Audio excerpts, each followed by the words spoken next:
মেয়ের সাথে কথা বলো, এটাও জিনা। তুমি একটা মেয়েকে ভালোবাসো, এটাও জিনা।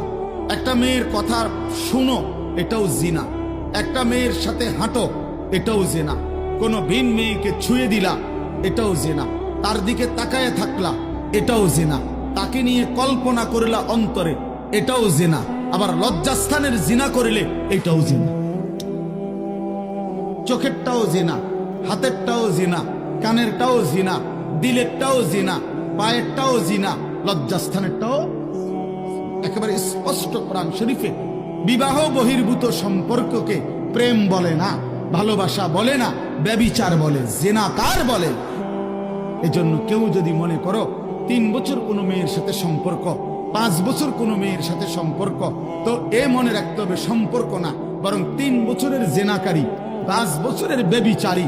ছেলেটাও অসভ্য, মেয়েটাও অসভ্য, ছেলেটাও খবিস, মেয়েটাও খবিস। এটা আল্লাহ কোরআনে বলছে, এবং আল্লাহ ওয়াদা দিছে যে তোমরা যারা চরিত্রহীন, তোমরা খবিস, তোমাদের স্ত্রী মিলবে খবিস। আল্লাহর ওয়াদা আছে কোরআন শরীফে, সূরা নূরে নাকি, আল খাবিসাতু লিল খাবিসিন ওয়াল খাবিসুনা লিল খাবিসাত।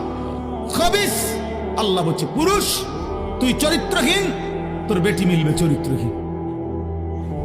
মেয়ে নারী তুই